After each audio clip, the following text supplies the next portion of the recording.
नमस्कार, आप देख रहे हैं न्यूज़ प्लस 21। मैं हूं आपके साथ ललिता चक्रधारी।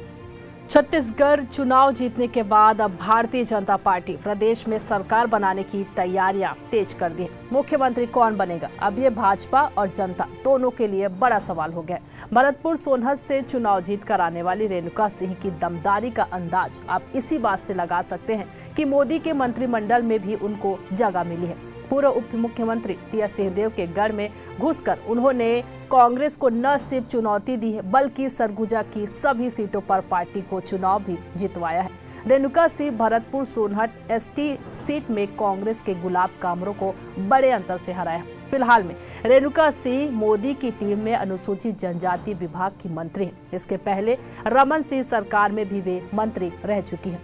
रेणुका सिंह आदिवासी चेहरा और महिलाओं के बीच अपनी अलग पैठ बना रखी है। 2023 विधानसभा चुनाव का उनका एक बयान सुर्खियों में आया था, जिसमें उन्होंने कहा था कि अगर कोई उनके एक कार्यकर्ता की उंगली काटने का प्रयास करेगा तो वो उसका एक हाथ काट कर दूसरे हाथ में देना जानती है।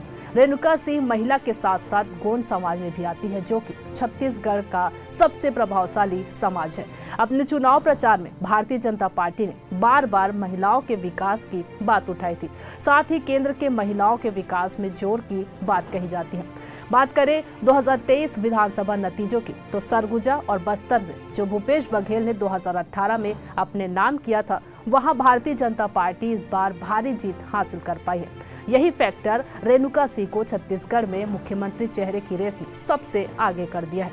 हालांकि इनके अलावा भी कई नाम सामने आ रहे हैं, जिसमें अरुण साव, विजय बघेल, लता उसेंडी और सरोज पांडे का नाम शामिल है।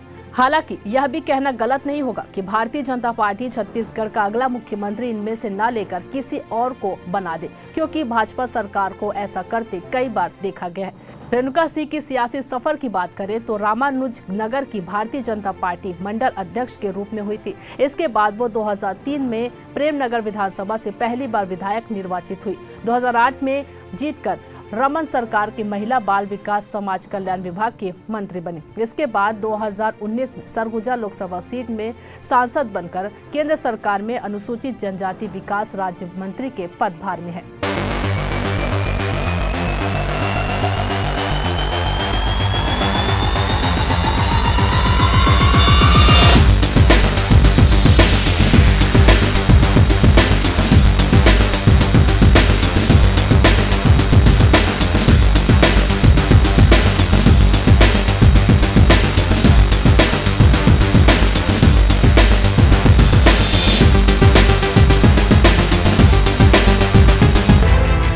वैसे छत्तीसगढ़ के नए मुख्यमंत्री के चेहरे में आप किसे देखना पसंद करते हैं, हमें कमेंट करके जरूर बताएं।